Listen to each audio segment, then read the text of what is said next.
अस्सलाम वालेकुम बच्चों। आप सबको वेलकम है एक्सेलेंस ऑनलाइन लर्निंग स्कूल में। जल्दी से अपनी कॉपी पेंसिल पकड़ लें और कान भी खोल लें, क्योंकि चलें अब सबक शुरू करते हैं। तो आज हम पढ़ने वाले हैं जमाते पंजम की उर्दू का सबक नंबर 7। और ये ना एक बहुत ही प्यारी सी नज़्म है जिसका नाम है हवा चली। अच्छा बच्चों, नज़्म को शुरू करने से पहले ना ज़रा एक बात बताएं। सोचिए ज़रा, हम अपने फेफड़ों से क्या काम लेते हैं? हम्म? जी बिल्कुल, हम सांस लेते हैं, है ना? और सांस लेने के लिए हमें सबसे ज्यादा किस चीज की जरूरत होती है? हवा की। बिल्कुल ठीक। तो चलें अब इसी हवा के बारे में एक बड़ी खूबसूरत सी नज़्म पढ़ते हैं। होने को आई सुबह तो ठंडी हवा चली, क्या धीमी धीमी चाल से ये खुश अदा चली। लहरा दिया है खेत को हिलती हैं बालियां, पौधे भी झूमते हैं लचकती हैं डालियां। फुलवारियों में ताज़ा शगुफे खिला चली, सोया हुआ था सब्ज़ा उसे तुझ जगा चली। सरसब्ज हों दरख्त न बागों में तुझ बगैर, तेरे ही दम कदम से है भाती चमन की सैर। पड़ जाए इस जहां में हवा की अगर कमी, चो पाया कोई जिंदा बचे और न आदमी। चिड़ियों को ये उड़ान की ताकत कहाँ रहे, फिर काँव काएँ हों न गटर गूं न चहचहाएं। बंदों को चाहिए कि करें बंदगी अदा, उसकी के जिसके हुक्म से चलती है ये सदा। वाह, बहुत खूब। मुझे उम्मीद है आप सबको ये नज़्म सुनकर बहुत मज़ा आया होगा। तो आप पता है हम क्या करने वाले हैं? अब हम इस खूबसूरत नज़्म के हर हिस्से को, हर लाइन को ज़रा गहराई से समझेंगे। यानी इसकी तशरीह करेंगे ताकि इसमें जो प्यारे प्यारे मतलब छुपे हुए ना, वो हमें अच्छी तरह से समझ आ जाए। तैयार है सब? तो जी इन पहले 2 मिसरों में शायर इस्माइल मेरठी कहते हैं कि जब सुबह होने वाली थी, आपको पता है ना सुबह का वक्त कितना प्यारा होता है, तो बस उसी वक्त बहुत ठंडी ठंडी प्यारी सी हवा चलने लगी। और वो हवा इतने आराम आराम से, इतने खूबसूरत अंदाज से चल रही थी, जैसे कोई खुशी से चल रहा हो, कि वो बहुत ही अच्छी लग रही थी। अब शायर हमें बता रहे हैं कि इस हवा ने खेतों पर क्या असर डाला। इस हवा की वजह से ना खेतों में जो फसलें लगी थीं वो ऐसे हिलने लगीं जैसे पानी की लहरें होती हैं ना, लहरा रही हों। और पौधे भी ऐसे लग रहा था जैसे खुशी से झूम रहे हों, डांस कर रहे हों। और उनकी टहनियाँ भी कितनी नरमी से लचकने लगीं। फिर शायर आगे कहते हैं कि यही हुआ जब बागों में गई ना, तो वहाँ नई नई कलियां जो थीं वो फूल बन गईं। और जो घास थी, जो रात को ऐसे लग रहा था जैसे सो गई है, उसे भी इस हवा ने आकर जगा दिया। यानी हर तरफ एकदम ताजगी आ गई। चलें जी, यहाँ थोड़ा सा रुकते हैं। एक छोटा सा सवाल है। अब आप बताएं कि ये जो लफ्ज़ है चौपाया, इसका क्या मतलब है? किसे कहते हैं चौपाया? सोचें, चौपाया क्या मतलब हो सकता है भला उसका? शाबाश, बिल्कुल सही सोचा। चौपाया का मतलब है 4 टांगों वाला जानवर। देखें, चौ का मतलब होता है 4 और पाया का मतलब है पाँव। तो 4 पाँवों वाला जानवर, जैसे हमारी गाय, बकरी, घोड़ा, ये सब क्या हैं? ये सब चौपाए हैं।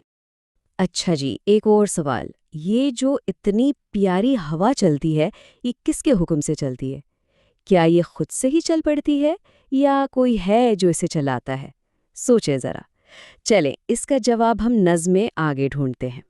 इन मिसरों में ना शायर जैसे हवा से बातें कर रहे हैं। वो कह रहे हैं कि ए हवा, तुम्हारे बगैर ना तो दरख्त हरे भरे रह सकते हैं और ना ही बागों में कोई खूबसूरती रहती है। सच तो ये है कि तुम्हारे होने से ही बाग की सैर अच्छी लगती है और दिल खुश होता है। अब देखें, शायर हवा की सबसे बड़ी, सबसे अहम बात बता रहे हैं। वो कहते हैं कि सोचो, अगर इस दुनिया में हवा कम हो जाए तो क्या होगा? ना कोई 4 टांगों वाला जानवर जिंदा बचेगा और ना ही कोई इंसान। मतलब ये कि हवा हमारी जिंदगी के लिए सबसे ज़रूरी चीज़ है। और सिर्फ इंसान और जानवर ही नहीं, यहाँ तक कि परिंदे भी हवा के बगैर उड़ नहीं सकते। शायर यही कहते हैं कि अगर हवा ना हो तो बेचारी चिड़ियों में उड़ने की ताकत ही नहीं रहेगी। और जब परिंदे उड़ेंगे ही नहीं, तो उनकी प्यारी प्यारी आवाज़ें, जैसे कौवे की काएं काएं, कबूतर की हुटर गूं और छोटी चिड़ियों की चहचहाहट, یہ سب کچھ بھی سنائی نہیں دے گا۔ اور اب آ گیا نظم کا آخری اور سب سے اہم پیغام۔ شاعر کہتے ہیں کہ ہم سب انسانوں کو یعنی بندوں کو اس ذات کی عبادت کرنی چاہیے، اس کا شکر ادا کرنا چاہیے جس کے حکم سے یہ ہوا ہمیشہ چلتی ہے۔ اور وہ کون ہے؟ جی ہاں، وہ اللہ تعالیٰ کی ذات ہے۔ تو بچوں، یہ تھی ہماری نظم کی تشریح۔ مجھے امید ہے اب آپ کو ہر شعر کا مطلب سمجھ آ گیا ہوگا۔ اب ہم اس پوری نظم کا خلاصہ یعنی اس کا مرکزی خیال سمجھیں گے کہ شاعر ہمیں اصل میں کیا پیغام دینا چاہتے ہیں۔ دیکھیں، اس نظم کا مرکزی خیال بہت سادہ اور بہت اہم ہے۔ وہ یہ ہے کہ ہوا اللہ تعالیٰ کی ایک بہت بڑی نعمت ہے۔ ہوا کے بغیر زمین پر زندگی ممکن ہی نہیں ہے، چاہے وہ انسان ہوں، جانور ہوں یا پودے، سب جانداروں کے لیے یہ ضروری ہے۔ تو پھر ہمیں کیا کرنا چاہیے؟ ہمیں اللہ کی اس عظیم نعمت اور باقی تمام نعمتوں کا دل سے شکر ادا کرنا چاہیے۔ چلیں جی، اب ہے ٹیسٹ کا ٹائم۔ دیکھتے ہیں کہ آپ نے سبق کو کتنے دھیان سے سنا ہے۔ اب ہم اس نظم سے جڑے کچھ اہم سوالوں کے جواب دیں گے تاکہ آپ کا یہ سبق اور بھی پکا ہو جائے، ٹھیک ہے؟ تو پہلا سوال ہے کہ صبح کے وقت ہوا کیسی چل رہی تھی؟ یاد کریں نظم کی پہلی ہی لائن۔ شاباش! صبح کے وقت ہوا ٹھنڈی اور دھیمی دھیمی چل رہی تھی۔ دوسرا سوال، ہوا چلنے سے کھیتوں اور پودوں پر کیا اثر ہوا؟ بالکل ٹھیک، ہوا چلنے سے کھیت لہرا اٹھے اور پودے خوشی سے جھومنے لگے۔ سوال نمبر 3، اگر دنیا میں ہوا کی کمی ہو جائے تو کیا ہوگا؟ جی، اس کا جواب تھوڑا سنجیدہ ہے۔ اگر ہوا کی کمی ہو جائے تو کوئی بھی انسان یا جانور زندہ نہیں بچے گا۔ چوتھا سوال، شاعر کے مطابق ہمیں کس کی بندگی کرنی چاہیے؟ بالکل، شاعر کے مطابق ہمیں اس ذات کی بندگی کرنی چاہیے جس کے حکم سے ہوا چلتی ہے، یعنی اللہ تعالیٰ کی۔ اور یہ رہا آخری سوال جو کہ بہت آسان ہے، اس نظم کے شاعر کا نام کیا ہے؟ زبردست! اس نظم کے شاعر کا نام ہے اسماعیل میرٹھی۔ تو یہ تھا ہمارا آج کا سبق۔ امید ہے آپ سب کو بہت اچھی طرح سمجھ آیا ہوگا اور مزہ بھی آیا ہوگا۔ اب آپ کا کام یہ ہے کہ اس نظم کو اور اس کے سوال و جواب کو اچھی طرح سے یاد کرنا ہے۔